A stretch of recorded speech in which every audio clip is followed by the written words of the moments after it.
Remember, warra Abisiiniyaa qofa miti. Mootummaan Somaaliyaatiillee mootummaan Zaayid Barreetillee tokkummaa Oromootii fi Oromummaa irraa jibba qaban turan. Dibeetii ture edanitti Elamuu Qilxiitii fi Hussein Suraafaa wajji dibeetii ture. Dibeetiin ture maali? Maqaa Itoophiyaatiin haasofchoonu moo maqaa Oromootiin haasofchoonu? Garri lachuu ENLF fi OLF jechuudha. Garri lachuu yaadni isaan dhiyeessaa turan maali? Maqaa Oromootii yoo kan deemnu taate diinni nutti baay'ata. At least hanga jabaannu maqaa Itoophiyaa kana qabannee adeemnu garee jedhu ture. Gareen tokko immoo maqaa Oromootiin arreewoon socho'in ummata Oromoo kana dammaysinee of barsiifnee ofii akka qabsaa gochuu hin dandeenyu. Ni soos addibeeta. Adanitti Sooriyaatti kun godhamaa ture kana ture mormichi. Amma kun hunda keessa dabreet maqaa Oromootiif Oromummaatiin qabsaa'uun barbaachisaadha jedhameet 73 addi bilisummaa Oromoo dhaabbate. Waliigalteen dhufaa ture dhufee jechuudha. Oromummaan jaaramuu eegale. Akkan amma laalutti jechuun namoonni wareegaman kun the intellectual power of the movement yeroo sanitti.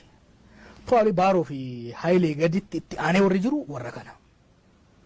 Magarsaa Barii, Abboomaa Mitikuu, Muhee Abdoo, these were the political geniuses.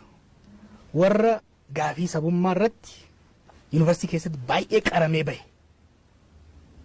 Probably sadarkaa sanitti yeroo filannoo filachuu deemanitti du'uu fi gara lachuunuu qabsoo fufsiisuu danda'an turan. Gareen tokko du'e, gareen tokko hafee hoggansa kennuu danda'a. Maaliif gareen sun waliin duun hoggansa Oromoo akka dhabsiisu dhaabicha hoggansa akka dhabsiisu hin beekan. Adda babayanii hafuun immoo rakkoo biraa immoo akka qabus hin beekan jechuudha. Maaliif these are not just regular soldiers. Dhaloonni keenya beekuu akka qabu. Warra sochii barattoota Itoophiyaa keessatti adda durummaan deemaa ture. Warra tiyoorii fi appilikeeshinii sabboonummaa maarkisizimii qabsoo hidhannoo hunda isaa nyaatee liqimse warra biraatu barsiisaa ture jechuudha. These were intellectually warra hedduu deemedha. Murannoodhaan warra hedduu deemedha. Tarkaanfiin achitti isaan fudhatan sun I believe they were subconsciously and consciously very much aware of it. Waan godhaa turan san. Kanaaf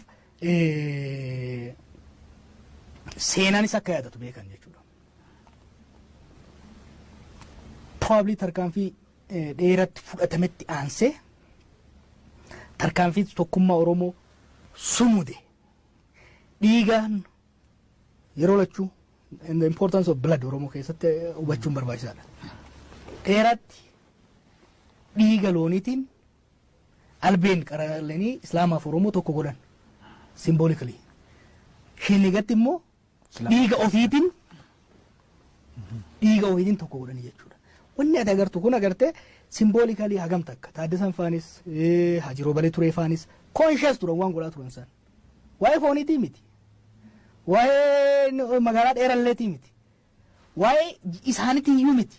Waa'ee fuulduree saba Oromoo sabni kun yoo kan ka'uu danda'u taate garaagarummaa diinni keessatti uumee fi akkasumas uumamaan jirtu kana dhiphisaa deemuun dildila jidduutti ijaaruun barbaachisaadha kan jedhu lafa kaanitti deeman jechuudha. Kanaaf shinigas wanni yaadatamuun tokkummaan dadammaqee jaaramee dhufe sun akka dhiigaan laambubamu hiree kan uume jechuudha.